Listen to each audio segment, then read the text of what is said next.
इसको रिकॉल कर लो। मैंने क्या किया था, पहली बार में कुछ हमने मैट्रिक्स बनाई हुई थी लास्ट टाइम पे।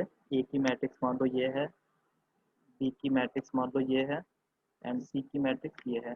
तो हमें ए के लिए कॉल करना है, ए की वैल्यू का, ए के हमें किसी एलिमेंट को कॉल करना है। तो ए की नंबरिंग मान लो हमें थर्ड एलिमेंट को कॉल करना है। तो ये जो भी मैट्रिक्स में, ये चाहे रो मैट्रिक्स हो चाहे कॉलम मैट्रिक्स हो, या ये जनरल जो मैट्रिक्स है, इसमें नंबरिंग कैसे काउंट करता है। तो नंबरिंग इस तरीके से काउंट करता है कि ये हमारा नंबर 1 है, नंबर 2 है, नंबर 3 है, फिर नंबर 4, नंबर 5, नंबर 6। तो अगर हम ए में बात करें तो ए में नंबर 1 ये है, नंबर 2 ये होगा क्योंकि इसके पास उस कॉलम में और नेक्स्ट नंबर्स नहीं है।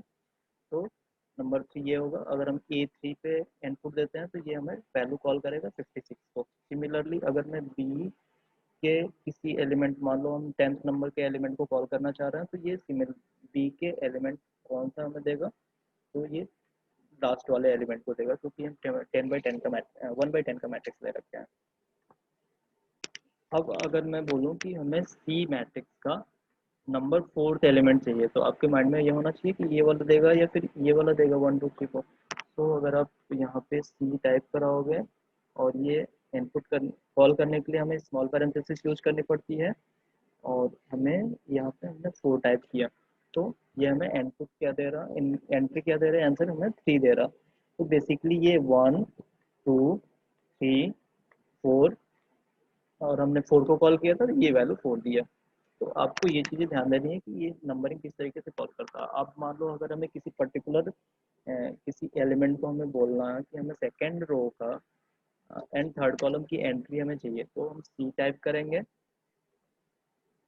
और फिर सेकेंड रो की third entry, second row comma third entry, इस एलिमेंट को हम कॉल करेंगे। ये हमें वैल्यू दे दिया second row and third column की जो एंट्री है, ये वैल्यू छोड़ दे देगा। ठीक। सिमिलरली मान लो अगर हमें सेकेंड रो की सारी एंट्री चाहिए, तो हम क्या करेंगे, हमारे पास एक कमांड आता है, ये कॉलन का कमांड आता है। ये क्या करता है कि ये रिकर्सिव चीज़ें देने लगता है। अगर मान लो जैसे हमने लिखा 1 2 1 और ये 10 लिखा, तो ये चीज़ें 1 के इंटरवल पे, इक्वल इंटरवल पे, 1 के इंटरवल पे ये 10 इनपुट देते था। तो हमें क्या कॉल करना, हम सी मैट्रिक्स को फिर से आउटपुट देते हैं। हमें चाहिए मान लो कि सी के सेकंड रो के सारे एलिमेंट्स चाहिए। तो सी का हम क्या करें कि सेकंड रो चाहिए, हम इनपुट ऐसे दे रहे हैं।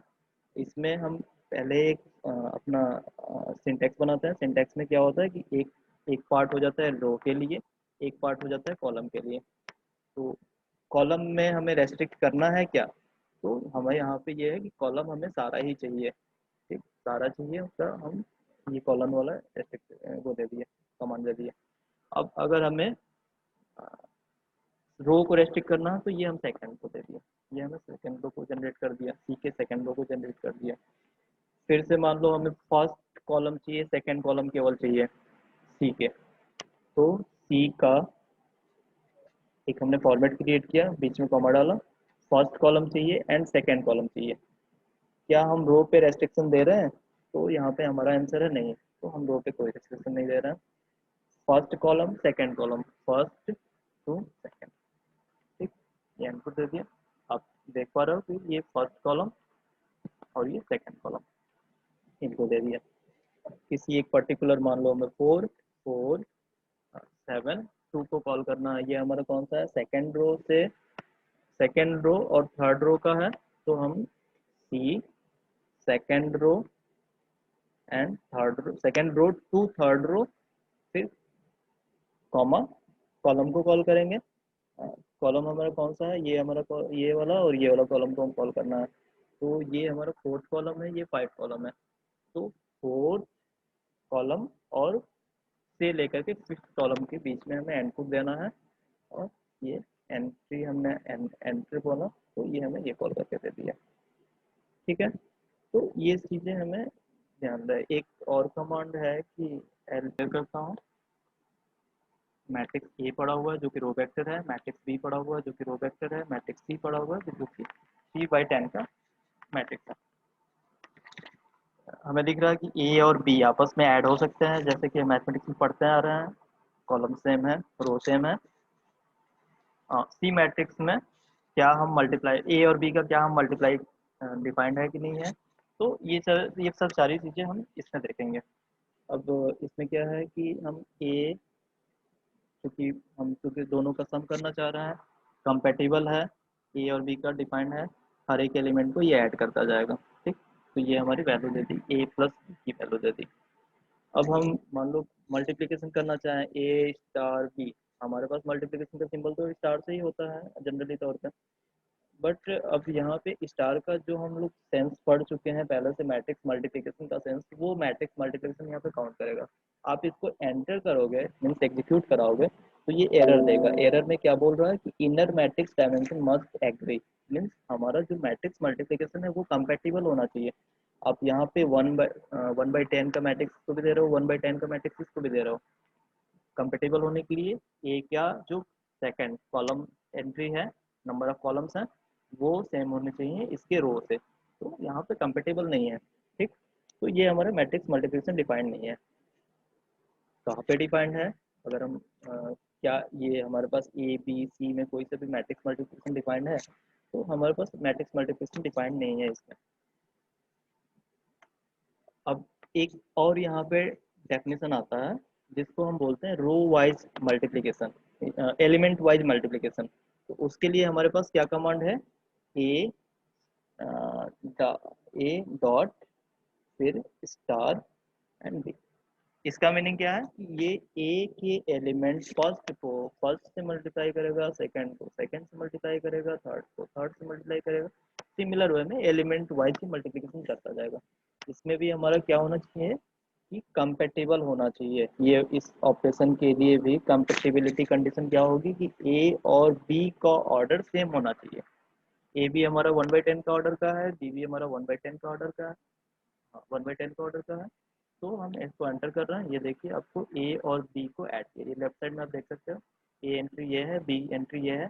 ए और बी को ये चूंकि हम मल्टीप्लिकेशन ऐड नहीं, मल्टीप्लिकेशन का सिंबल दे रहे हैं, तो ये डॉट एंड स्टार का सिंबल दे रहे हैं, तो ये एलिमेंट वाइज मल्टीप्लाई कर देगा। फर्स्ट एलिमेंट 11 1 जा 11, सेकेंड एलिमेंट 3 6 से 18, लास्ट एलिमेंट हम देख रहे 48 है, 8 6 से 48। ठीक है, तो इन सब चीज़ों को हमें केयर करना है कि हम कौन सा मैट्रिक्स मल्टीप्लिकेशन ले, कौन सा मल्टीप्लिकेशन हम ये यूज करना है। मल्टीप्लिकेशन के लिए हमारे पास 2-3 रूल्स हैं।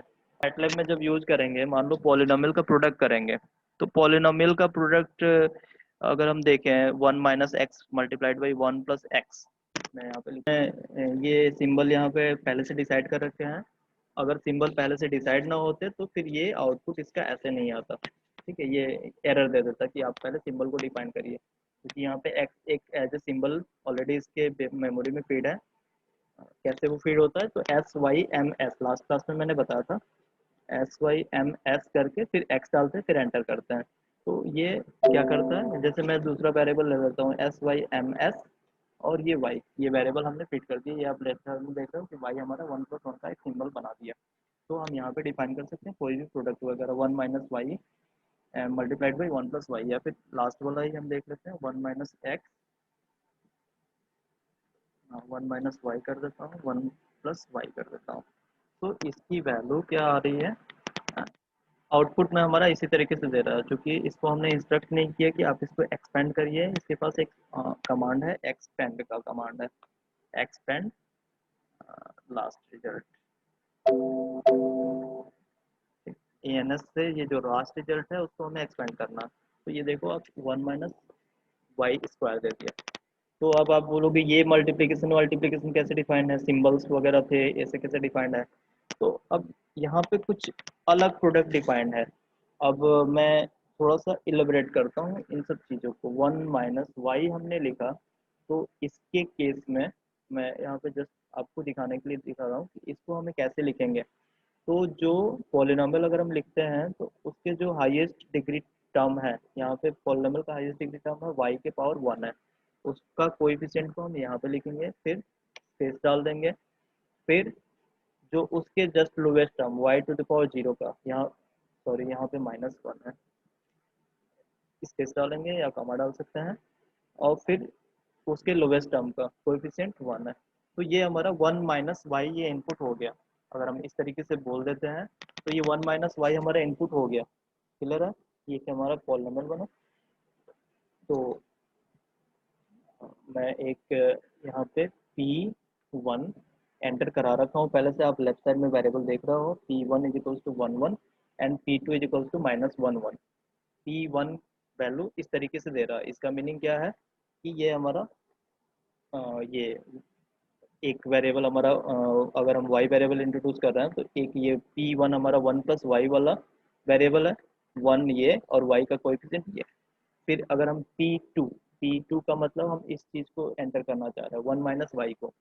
तो इसमें एंटर क्या क्या होना चाहिए कि पहला वाला एंट्री होना चाहिए -1, हाईएस्ट पावर टर्म ये है। तो ये हमारा -1 फर्स्ट टर्म, फर्स्ट का coefficient, Y to the power 0 का कोएफिशिएंट ये हो गया।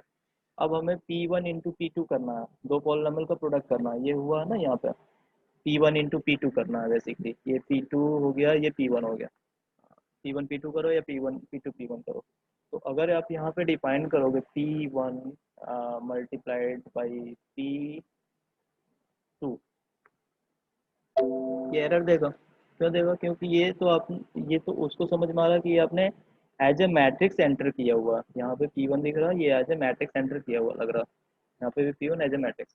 बट हम अपने सेंस में क्या यूज किए हैं कि इस P1 को हम कुछ ये दिए हैं कि ये हमारा मैट्रिक्स है बेसिकली, और ये हमारा ये इनपुट है हमारा। वो मैट्रिक्स ना होकर के ये केवल हम इसके कोएफिशिएंट्स को हम वहाँ पे रखते हैं 1 प्लस वाई, फिर 1 माइनस वाई।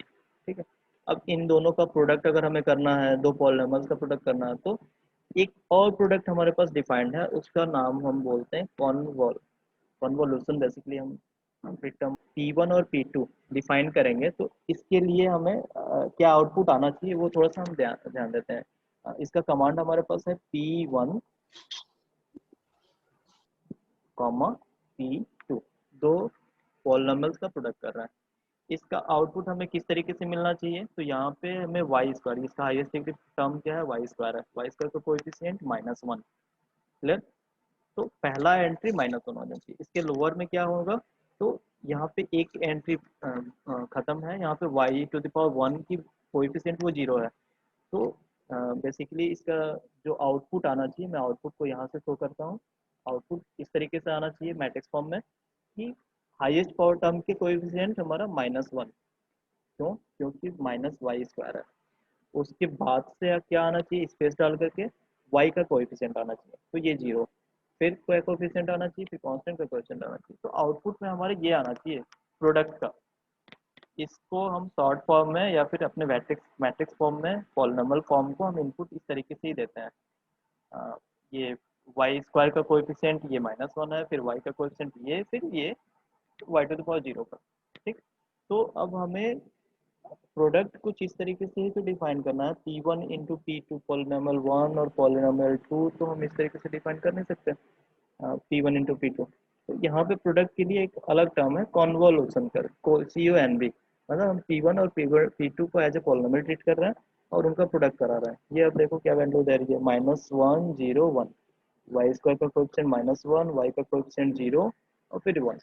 क्लियर है? तो P1 P2 के बीच में, हालांकि P1 P2 हमारा सेम एंट्री थी, यही जैसे हम ए एंट्री कराए हैं वैसे ही P1 P2 भी एंट्री कराए हुए हैं। ठीक है?